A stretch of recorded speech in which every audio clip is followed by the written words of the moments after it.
Former First Lady and wife of former Ondo State Governor late Rotimi Akeredolu came under intense criticism on social media. She posted this on her X account asking a question.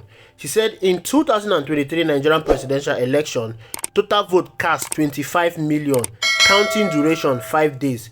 2024 US presidential election, total vote cast 155 million, counting duration approximately 10 hours. She then ended it with a moral: when dishonesty is prioritized, simple things become difficult.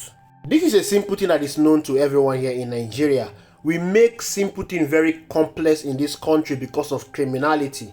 We make simple things very difficult in this country because of our dishonesty.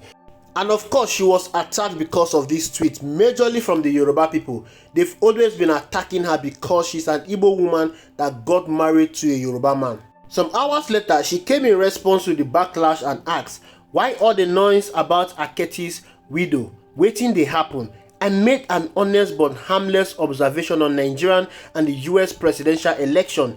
Twitter is now on fire. Kilode, obviously, truth hot, and hot with tribal coloration. To Fiakwa, look at the attacks. She went further to say, did you notice the pattern? The Igbophobia is so thick and vicious, and by association, as my darling husband, Aketi was not spared. In fact, to his people, Nde Ofe Manu, Aketi was an Igbo man, and very quickly, they will sweep under the carpet his bold and courageous role on Nigerian political landscape. How dare you, una dey craze? Those deplorable bullies can't succeed no matter how hard they try. She went on to say they are very bitter and asked a very important question: who will rescue Nigeria? And ended it with, what a zoo country. And of course, the backlash continued. I remember when this woman lost her husband, Rotimi Akeredolu, the former governor of Ondo State. She was singled out, profiled, and attacked. At a point, they accused her for killing her husband. At the point, they said she killed her husband because she wanted to take over power in Ondo State. They did all these things because she is an Igbo woman. Akeredolu is not the first person that has come under this intense attack. You remember what happened in Lagos State, where a bona fide Lagosian, Badebo Rosevival, was profiled, singled out, and attacked because she dared to contest as a governor in Lagos State. They called him a tainted blood because he was born by an Igbo woman. This is what we have to deal with in this country, tribalism. At a point, I'm wondering, why is Nigeria still existing as one? There is nothing that suggests or shows that we are one in this country. Tribalism is at the core focal point of our existence as Nigerians. Tribalism has been a long divisive force in Nigeria. It has affected everything from social interaction to political discussions. Go on social media every day. It's one tribal discussion or the other. No one is talking about nation building. No one is discussing about how to move Nigeria from the deep mess we are to a better place. Every discussion of the day is all about tribalism, tribalism, tribalism. Betty Akeredolu bitter experience highlights a painful truth in Nigeria. Many people are judged not by their character, but by their ethnic background. Tribalism has deeply influenced Nigerian society, holding the country back in significant ways, especially in politics.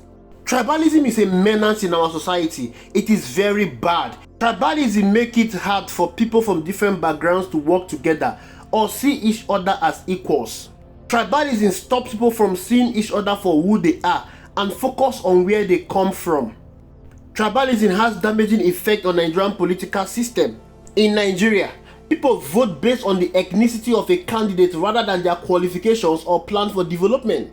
Many people that vote in Nigeria, they have this strong connection to someone from their own ethnic group, believing that a person from their tribe will represent their interests better. But the reality has been the opposite. Many people voted for President Muhammadu Buhari because he's a Northerner. During his 8 years in office, Northerners suffered the worst in times of insecurity, hardship, and poverty. The same tribal card was repeated in 2023.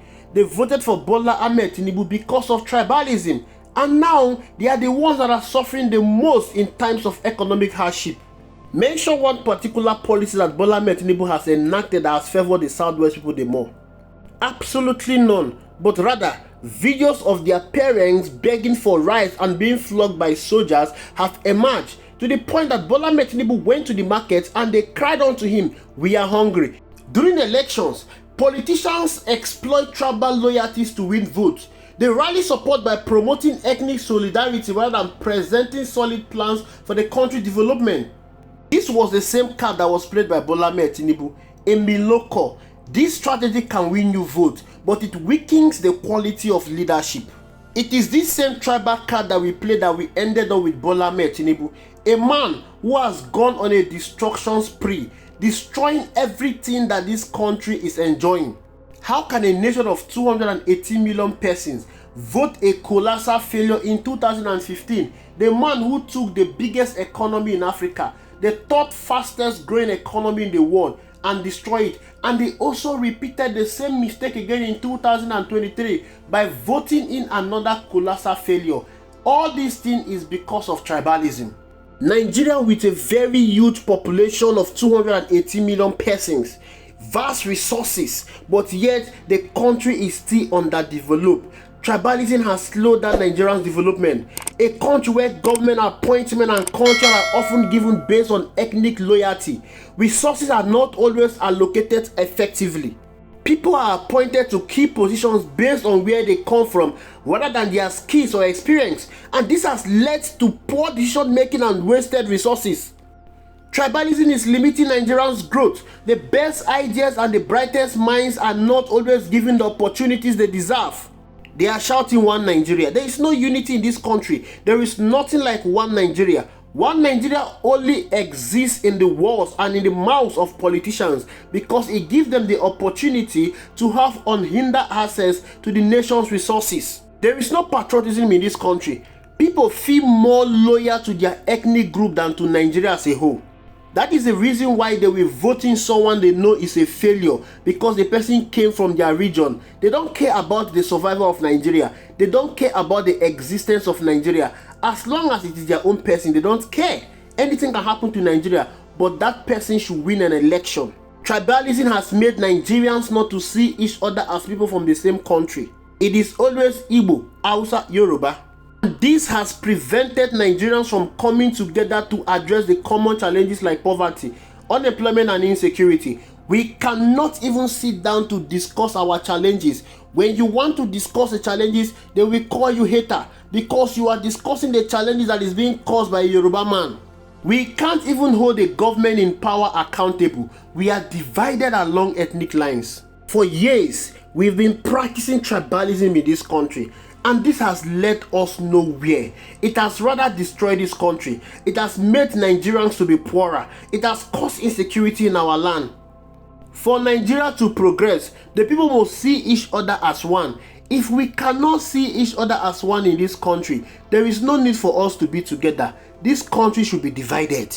We cannot afford to allow other people to destroy this country based on tribalism, because the effects of their tribal choices affect everyone in this country. There is nowhere the Yoruba man buy food cheaper.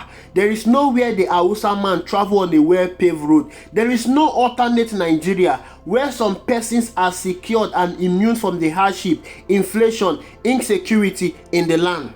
Every one of us bear the brunt of the electoral choice that was made based on tribalism. No one is spared. We cannot fold our hands and allow this to continue. Unfortunately, the government of the day is allowing this to continue. An end should be put to this tribal fight and rift that is going on in our country.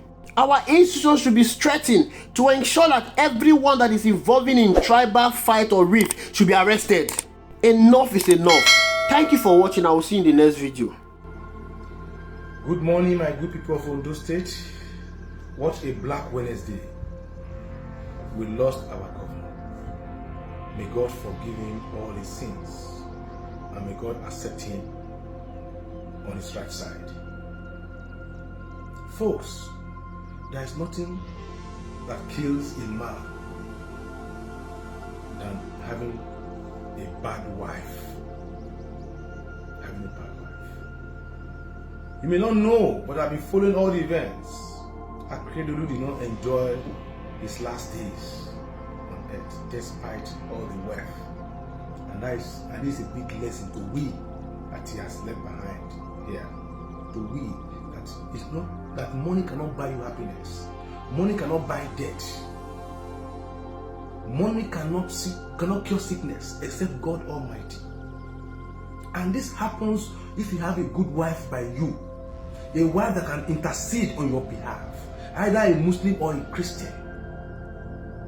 When Ondo State were busy praying for Akeredolu, the wife said she does not believe in prayers. And today, we are away. And that is the fight I've been fighting for the past 7 years. That Akeredolu carried our state and gave it to his family. But thank God today it has come to an end. It has come to an end. But it's a big lesson to all of us. It's a big lesson even to Betty herself, that she's acquiring the whole of everything in this earth. She's acquiring everything on this earth. Having the biggest fish pond in Nigeria, building the biggest hospital in her village, turning her village into a Mecca, having choice properties across Nigeria, in Ore, in Ibadan, in Lagos, building hotels, buying houses. They bought all the streets in Ibadan. They bought almost all the houses in a war. Where are we carrying all this to? Nowhere. Today Akeredolu is gone. Money cannot save him. I told you, bad wife. When Akeredolu came back from Germany, Betty purposely brought him because of the economic looting in Ondo State. He brought Akeredolu just as a decoy for him to steal from Ondo State, and he stole heavily. And he abandoned Akeredolu in Ibadan. The 3 caregivers given to Akeredolu, do you know that they were not even paid their salaries? 2 of them left. That was the reason why they took Akeredolu to Lagos to go and stay with the brother. I can tell you that Akeredolu family are not happy with Betty at all. When Akeredolu was with the brother in Lagos, when things start getting worse, that was when they were planning to take him out of the country for the second time to Germany. I was aware until Asiwaju was able to give them an ambulance. When they beckoned at this same wife that Akeredolu brought to limelight through the office of the First Lady of Ondo State, she declined going. She didn't go. It was his daughter, Mrs. Rusewe, the daughter of Akeredolu, that followed them to Germany. She didn't go. She stayed behind. She came back to Ondo State. She's trying to still rake money. It's just all about money. She abandoned the husband. I'm sure Akeredolu, when she went on his way to Germany, he will regret it. That, oh my God, so this woman is not Germany. No matter how bad the Yoruba woman is, I'm not tribal here. I'm just telling you the reality. A Yoruba wife will not abandon the husband at that critical hour. How would that be so nice that we had Akeredolu died in Germany in the hands of Betty? But Betty was in Akure, was in Akure gallivanting, supervising how to steal money, supervising how to build the hospital, supervising how to fish pond. When she heard that Akeredolu is gone, this is a big lesson. May our children not marry from the wrong tribe and from the wrong family. This is a big lesson to all of us. And I will say again, congratulations to those people. Not congratulations that Akeredolu died though, because we all died. I'm not happy that he died. No. But congratulations that the bondage that Betty tied us and the son is broken. The shackle is broken. They don't care. The son was clubbing in Lagos, clubbing in Abuja. Doesn't care. The father was this. The mother too was everywhere, holding meetings up and down, still responding on social media when your husband is in critical condition. May the soul of Akeredolu rest in peace. And I think our people, you know more than me about this woman. But I am employing this. I'm saying this. Akeredolu is gone. He has gone to rest.